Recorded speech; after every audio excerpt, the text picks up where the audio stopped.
سلامونه احترامات د معنا پوهنې درېیمه برخه نن موږ وایو معنوي کردار سیمنټیک رولز. لکه څنګه چې موږ ټولو ته پته ده چې د یو لفظ لغوي معنوي او دغه لغوي معنا په جمله کې په کم ځای کې کم کردار ترسره کوي. په دې کې خو شک نشته چې د دې په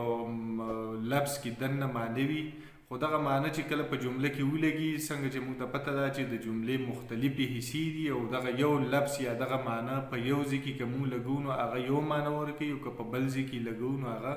بله معنی ورکوي. د لفظ د لغوي معنو چې کم حیثیت دی اهمیت دی د هغې د معلومولو دپاره د معنی چې کم پوهان دي هغې دا په مختلفو حصو کې مختلف کردارونه دي. یو معنی ده د هغې مختلف کردارونه دي په مختلفو ځایونو کې د هغې خپل حیثیت دی د هغې خپل اهمیت دی. معنی چې کم کردارونه دي سیمنټیک رول دی یا معنوي کردارونه دي د هغې وړاندې قسم زموږ سره ایجنټ دی. ایجنټ ته موږ په پښتو کې کارنده وایو کارکوونکی ورته وایو فاعل ورته وایو هغه څوک یا هغه څیز چې هغه کار ترسره کوي په یو جمله کې د هغه په وجه باندې یو کار کیږي هغه اکشن کوي هغې ته چې کوم دی نو مونږ ایجنټ وایو. عموما دا چې کوم دی نو ایجنټ به انسان وي خو کله کله دا د انسان علاوه نور هم څه کیدی شي. د مثال په توګه مونږ دا ویلی شو چې رحمان بابا د شاعرۍ یو دیوان لیکلی دی نو زمونږ سره په دې کې ایجنټ څوک دی کارکوونکی څوک دی فاعل څوک دی سبجیکټ څوک دی هغه رحمان بابا دی. یا موږ دا ویلی شو چې مشال بال لته ورکوي نو په دې کې زموږ سره کارنده مشال دی. خو لکه څنګه چې ما وویل چې د انسان نه علاوه نور هم څه څیزونه کیدی شي نو هغه موږ دا هم ویلی شو چې سیلی د ونې نه ټولې پاڼې وغورځولې یا یې ویوړې. په دې ځای کې زموږ سره سیلی انسان نه دی خو کارکوونکی دی دغه ټولې پاڼې چې د ونې نه غورځېږي نو دا څه کوي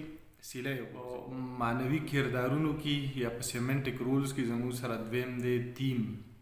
چې دویم نوم هغې ته پیشنټ هم ویلی شي په پښتو کې موږ دې ته موضوع وایو مرکز ورته ویلی شو مفعول ویلی کېږي او دا رنځور هم دی. هر هغه څه چې هغه وجود لري او د هغه په هغې باندې کار کېږي په خپله باندې کار نه کوي خو بل څیز پې کار کوي هغې ته مفعول ویلی شي هغه ټیم وي او هغه زموږ سره پیشنټ وي. زموږ سره مثال د هغې دا دی چې سلیم موسیقي اوري هغه لوستل کوي مشال بال په لته وي نو زموږ سره موسیقي لوستل او بال چې کوم دی نو دا زموږ سره مفعول دی په دې په ذریعه باندې کار کیږي او دا په خپله باندې څه کار نه کوي. خو زموږ سره ما دوه لفظونه مخکې وي چې یو تیم وي یو پیشنټ دی. په دې کې بیا لږ غونته فرق دی. د دې تعریف دوی داسې کوي چې کله په یو څیز باندې کار کیږي یو عمل ورسره کیږي خو هغه خپل حالت نه بدلوي د هغې حالت نه بدلیږي بل بالکل هم هغسې هو به هو هغسې نو هغه زموږ سره تیم هغې ته بیا تیم ویلی شي. مطلب دواړه قسمونه چې کوم دی د تیم او د پیشنټ دا یو دی خو لږ ډېر بدلون پکې په دې راځي چې د کم حالت بدلیږي هغه تیم وي. د مثال په توګه ما قلم په میز کېښودو د هغه لس ونې دي یا موږ په خدای یقین ساتو نو په دې کې زموږ سره د دې مفعول د دغه حالت بدل نشو دا هو به هو هغسې دی خو د کم څیز چې زموږ سره حالت بدلیږي او په عام ژوند کې که تاسو خیال کړي نو مونږ رنځور چې دی نو هغه چاته وایو چې هغه د صحت په حواله ستونزه لري او هغه څه عمل نشي کولی. هم په هغه دغه لفظ چې دی نو د معنا پوهنې په اصطلاح کې د مفعول په توګه باندې د هغه څیز په توګه باندې استعمالیږي چې په هغې باندې کار کېږي او په خپله باندې تیم او پیشنټ فرق موږ دغه کولی شو چې تیم لکه څنګه چې موږ وایو چې د هغې حالت نه بدلیږي یو عمل ورسره کېږي یو کار ورسره کېږي خو د هغه حالت نه بدلیږي او پیشنټ چې کوم دی کوم ته چې موږ رنځور وایو د هغې سره چې کله یو عمل وشي یو اکشن وشي نو د هغې حالت بدل شي پوزیشن یې بدل شي. د مثال په توګه ډاکټر مریض له انجکشن ووهو او مړ شو نو د مریض حالت ورسره څه دی عمل د مریض سره وشو خو د هغه حالت ورسره چې کوم دی نو هغه بدل شو یا چې کوم دی مونږ د وایو چې مشال بال په لته ووهو او وشلېدو نو بال چې کوم دی نو هغه زموږ سره پیشنټ و هغې له لته ورکړې کېده خو د هغه حالت بدل شو ځکه نو دا مونږ پیشنټ او ټیم چې کوم دی نو دا په یو قسم کې استعمالو خو دا چې کله حالت بدل شي نو هغې ته بیا مونږ رنځور وایو چې حالت بدل نه شي نو هغه زموږ سره په دواړو قسمونو کې دا د یو بل په متبادل په توګه باندې م استعمالیږي. زموږ سره دریم په جمله کې په معنوي لحاظ باندې په سیمنټیک رول چې کوم دی نو هغه د اوزار دی. هر هغه څیز چې د هغې په ذریعه باندې یو کار ترسره کېږي هغې ته انسټرومنټ وایي او په معنا پوهنه کې هغې ته مونږ اوزار ویلی شو. په معنا پوهنه کې د انسټرومنټ مطلب دا دی چې کله په جمله کې یو کار یو فاعل چې کوم دی یو ایجنټ هغه یو کار ترسره کوي نو په هغې کې چې کوم اوزار هغه استعمالي کوم سیز استعمالي کوم انسټرومنټ استعمالي نو هغې ته مونږ په معنا پوهنه کې اوزار وایو. ټیک شو. د مثال په توګه زه په قلم لیکل کوم نو زما سره یا چې کوم دی نو هغه په لور غنم ریبي درخانه په سلایي سترګې توري نو په دې کې زموږ سره اوزار څه دی قلم دی لور دی او سلایي ده. د دې په ذریعه باندې چې کوم دی نو د دې اوزار په ذریعه باندې یو کارنده کار ترسره کوي. معنوي کردارونو یا سیمنټیک رولز کې زموږ سره څلورم ایکسپیرینسر دی تجربه کوونکی دی تجربه کار دی. هر هغه سیز یا هر هغه څوک کوم چې ایجنټ وي هغه عمل نه کوي څه کار نه کوي خو د یو تجربې نه تېرېږي د یو کیفیت نه تېرېږي. دغه په دغه ټایم کې چې کوم دی نو دغه ایجنټ دا یو ایکسپیرینسر وي یو تجربه کار وي یو تجربه کوونکی. د مثال په توګه زه خلک پیژنم پلان کې خفه دی دا خوشحاله دی نو په دې کې چې کوم دی ایجنټ تا و هغه چې دی نو هغه هېڅ قسمه عمل نه کوي یا زه عمل نه کوم خو د یو کیفیت نه تېرېږم یا خوشحاله دی یا خفه دی یا خلک پیژني یا څه څیز محسوسوي نو په دې ټیم کې چونکې دا ایجنټ دی دا سبجیکټ دی خو دا څه عمل نه کوي د یو تجربې نه تېرېږي. په دې وجه باندې په دې ټیم کې زموږ سره چې کوم دی نو دا ایجنټ د یو ایکسپیرینسر په توګه باندې د ده کردار د معنی په لحاظ د ده چې کوم دی نو دا صرف د یو تجربه کوونکی دی دا فاعل نه دی اکټیو نه دی بس یو کیفیت دی په ده باندې او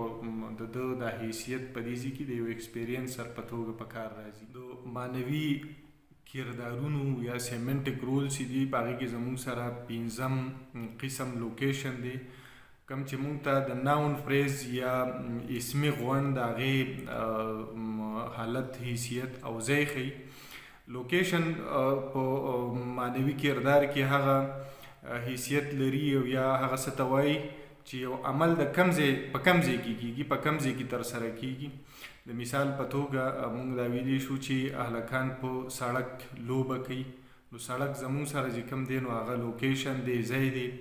یا زه په کلاس روم کې سبق ویم نو زموږ سره لوکیشن چې کوم دی نو هغه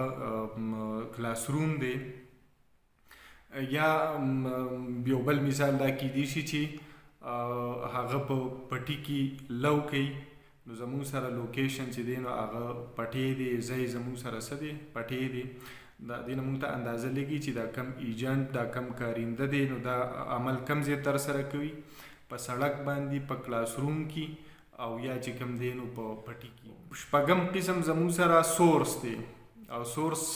ذرایع ته وایي چې یو عمل د کمی ذرایع نه د کم ځای نه چې ترسره کېږي هغې ته مونږ سورس وایو.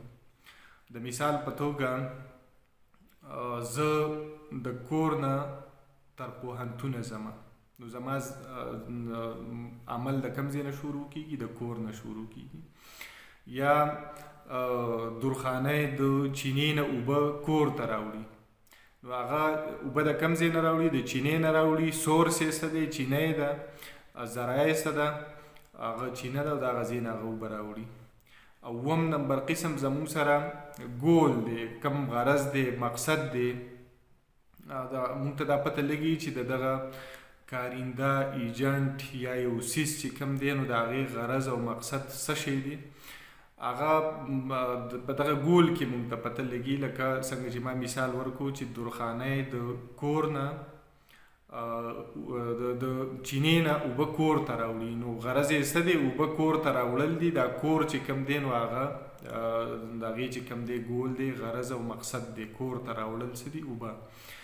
یا موږ دا ویلی شو چې پلانکې د پېښور نه